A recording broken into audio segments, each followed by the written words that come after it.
ورحمة الله وبركاته. كل سنة وانتم طيبين ويا رب تكونوا بخير. دلوقتي احنا هنعمل طريقة عمل الزلابي او بيسموها لقمة القاضي. هقول لكم على مقادير السكر. هنعمل السكر الاول. المقادير اولا عامة يعني هي معلقتين، هي كوبايتين سكر، كوبايتين مية، عصرة ليمونة، وكيس فانيليا. دوت مقادير السكر. مقادير الزلابي او لقمة القاضي: كوبايتين دقيق، وكوباية مية، وكيسين خميرة فورية، وذرة ملح. بالنسبة للخميرة انا دلوقتي هعملها، بس الاول هعمل السكر. هعمل السكر الاول. هحط كوبايتين سكر،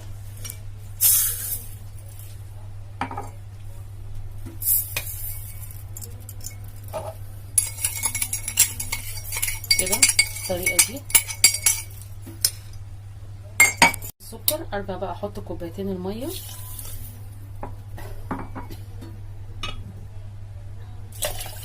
بالشكل ده، مع عصرة الليمونة.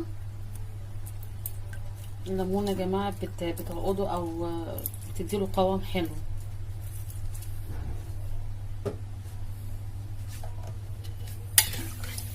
قلبه كويس.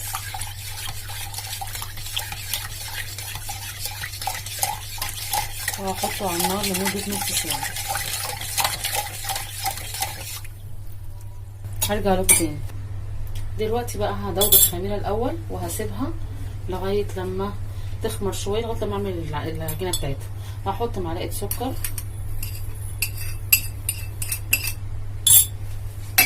وهحط كيسين خميرة،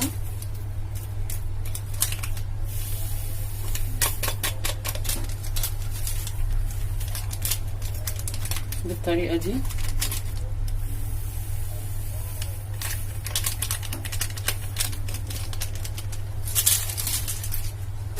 وهحط ندرة مية صغيرة،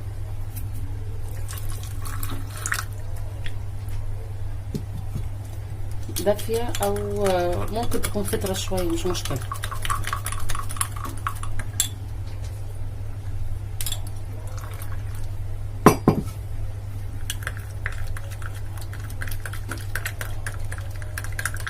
وهربها كويس.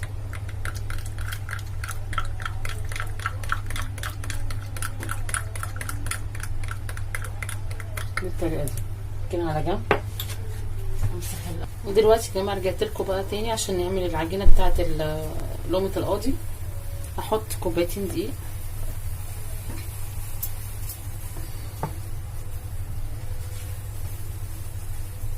بالطريقه دي. احط ذره الملح،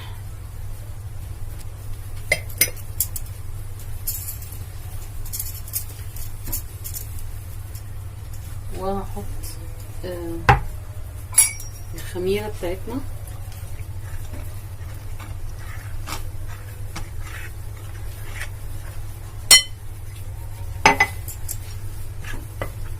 بالطريقة دي. وهزود، احط مية لغاية لما اعجنها يبقى سمكها يكون سمكها كويس، يعني اعرف امسكها واعملها في الطاسة. هفضل اعجن بيها في الطريقة دي.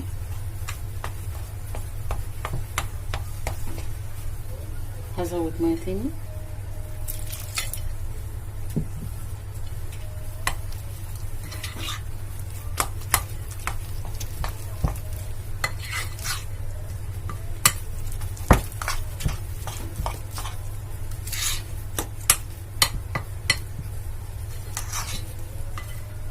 بالطريقة دي كده اهو، لغاية لما بقى سمكها بالطريقة دي. واقعد اقلب فيها شوية عشان ما تبقاش مكلكعة معانا.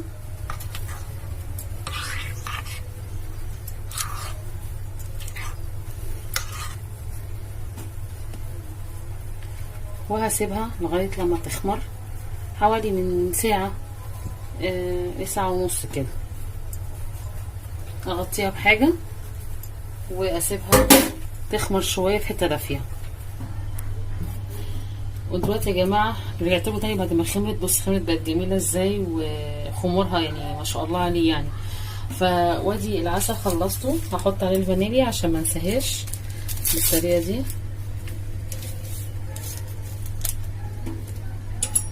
نقلبه كده وهسيبه على جنب شويه لغايه لما ايه احط. دلوقتي في طريقه حلوه يا جماعه، انا جبت كيس دلوقتي اهو وهحط فيها ده عشان ما اوسخش ايدي باستمرار، وهحط فيه العجينه وهقصه من الجنب من هنا كده علشان انزل منه واحده واحده. هرجع لكم تاني. رجعت لكم تاني يا جماعه. دلوقتي انا حطيت العجينه كلها في كيس كده بالشكل ده وربطتها عشان تبقى سهله، وقصيت الكيس من الجنب حته صغيره، وحاولت ان انا سخنت الاول الطاسه، حطيت واحدتين عشان اشوف الطاسه سخنه ولا لا، تتقدح قوي كويس قوي. وبعد كده ابتدي احط ايه، ممكن احط بايدي وممكن احط بالمعلقه، فانا فضلت احط بايدي عشان اتحكم فيها كده كده كده كده.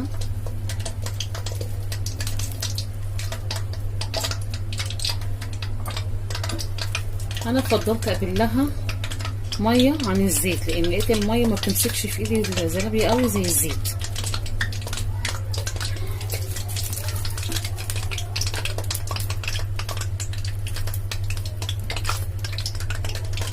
بالطريقه دي عامله الطاسه وارجع لكم تاني يا جماعه اهو. وابتدي اقطع كده برضو، قلت اجيبها لكم كلها عشان تشوفوها بالطريقه دي، وابعد بعيد عن بعضه علشان ما يلزقش في بعضه.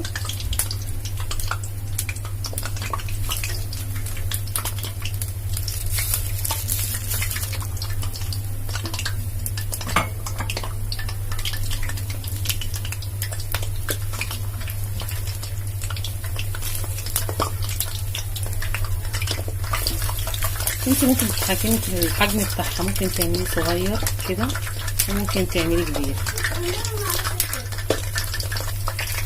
يعني حابه اعملها صغير حابه اعملها كبير، انا اللي بتحكم فيها. دلوقتي انا هسيبها او اقلبها شويه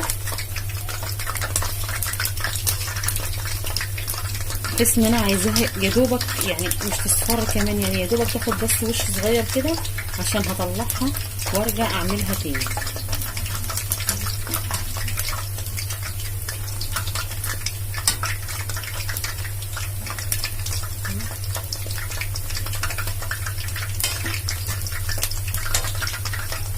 الصغيره برضو شكلها جميل وظريف، انا ممكن اتحكم في الصغيره واتحكم في الكبيره بايدي.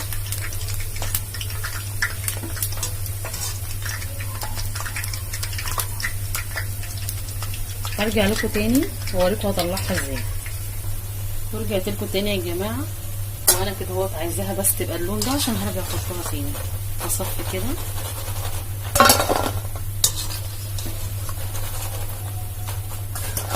بالطريقه دي.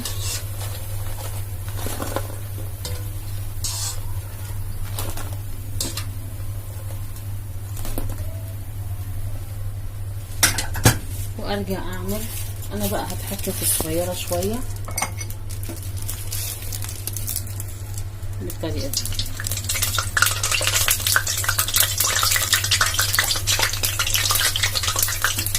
هوطي النار شويه علشان ما تحرقش مني او الزيت يسخن قوي. خلاص هو انا ضمنت انه سخن، هبتدي اصغرها بالطريقه دي.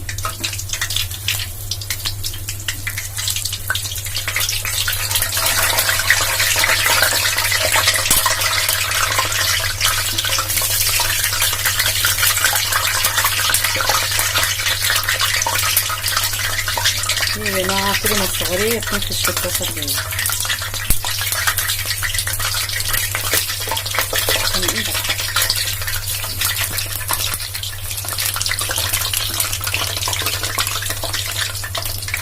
كده بالطريقه دي.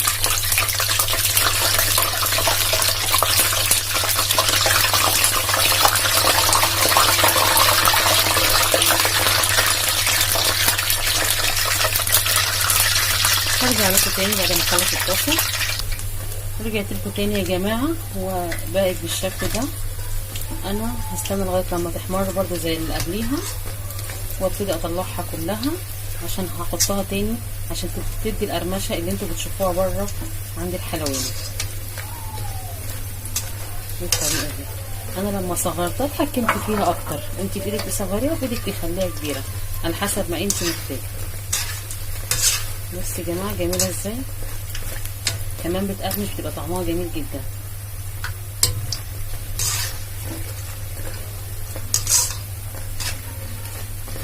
بقلب بالشكل ده، اطلع اللي اتحمر شويه عشان انا مش عايزاه يحمر قوي لان هحطها تاني، فعايزه كله ياخد لون واحد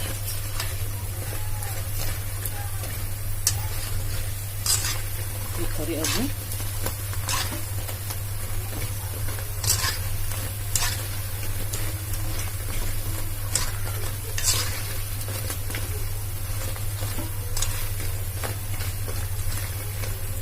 انا كده قربت تتحمر خالص، احاول اخد اللي اتحمر شويه كده واشيله عشان انا مش عايزاها محمره قوي.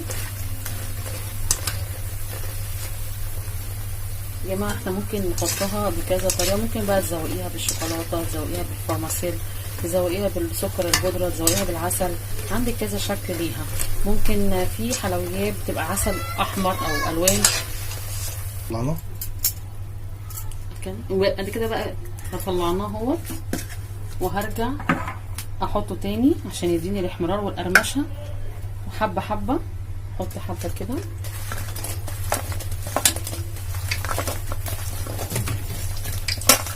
بس دي اخلي بالي كويس عشان الزيت ملسعنيش. اديله بقى الاحمرار الاخرانيه بقى، اسيبه يتحمر قوي شويه بس مش لدرجه ان الجماعه يتحرق، يعني يتحمر يديني الاحمر العادي اللي هو بتاع بره. واجيب السكر اطلع من هنا احمر كده شويه يا جماعه علشان يديني القرمشه اللي انا محتاجاها. فهسيبه شويه عن الاول، طبعا طلعتها بيضه شويه، بعد كده رجعتها تاني للطاسه علشان تحمر تبقى بدون الذهبي المقرمش.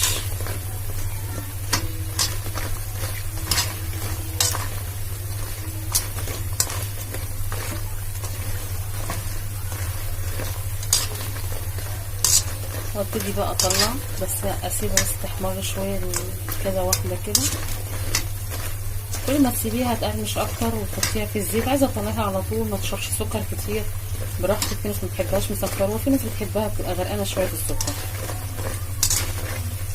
ابتدي بقى اطلع كده واحط في البوله بتاعت السكر بتاعتي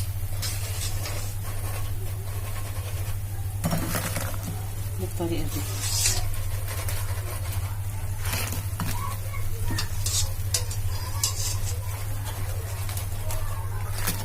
بالطريقه دي هرجع الباقيين، حبه الباقيين اللي فضلوا عندي بالطريقه دي برضه، وهسيبهم يتحمروا براحتهم لغايه لما اطلع الحبه التانيين.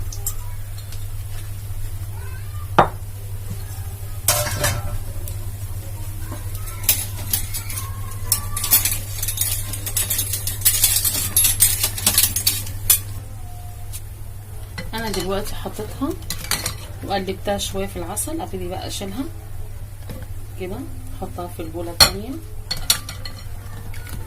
كده. احاول اصفيها على قد ما اقدر.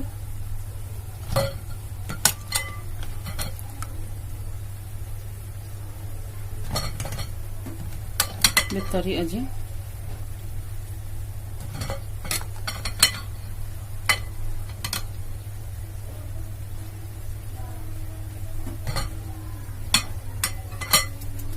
هرجع اجيب الحبه اللي انا حاططهم برضو، حاطط الحبه الباقيين التانيين بتحمرهم بالطريقه دي. اقلب فيهم كده عشان ياخدوا وش في كل النواحي بتاعتها، في كل الجوانب بتاعتها. تحمر كويس عشان تديني القرمشه والطعم اللي احنا بندوقه عند الحلوانيه بقى وكده. مش هتحتاجوا تشتروا تاني يا جماعه من بره. لو انتوا جربتوا الوصفه دي هتحبوها جدا وهتعملوها في البيت، وسهله ومش مكلفه. وحاجه حلوه عشان بمناسبه احنا قاعدين في بيتنا بقالنا فتره يعني. حمرها حلو كده. بصوا يا جماعه حته بردون الدهب ازاي بالشكل ده. دي لو انتوا تفتكروا انا عملتها الكبيره اللي في الاول، فانا قلت لكم عملت لكم الحجمين، الحجم الصغير والحجم الكبير، بحيث ان انت لو عايزاها كبيره براحتك، عايزاها صغيره براحتك.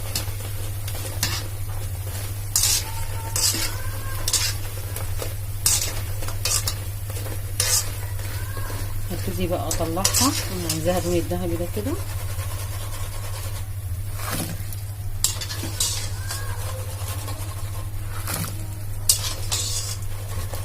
بالطريقه دي كده. واطفي بقى على البوتاجاز. اقلبها كمان كده كويس قوي بالطريقه دي.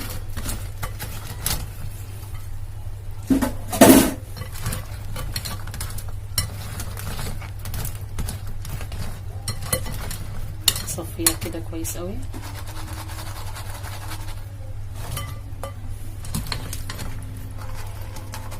بالطريقه دي. كل ما تصفيها اكتر كل ما هتقلل السكر بتاعها، لكن انت لو حابه تزودي السكر بتاعها وتخليه مسكره قوي عادي مش هتفرق يعني، بتبقى طعمها جميل كده وكده. انا كده صفيت خلاص السكر بتاعي.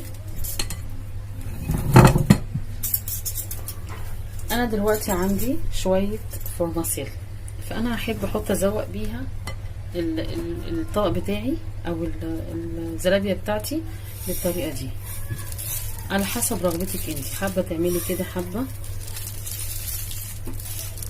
مش حابه برضو براحتك.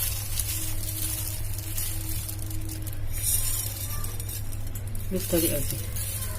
وبالهنا والشفا يا جماعه. لو عجبكم الفيديو حطوا لايك واعملوا مشاركه للقناه يوصلكم كل جديد. والهنا والشفا.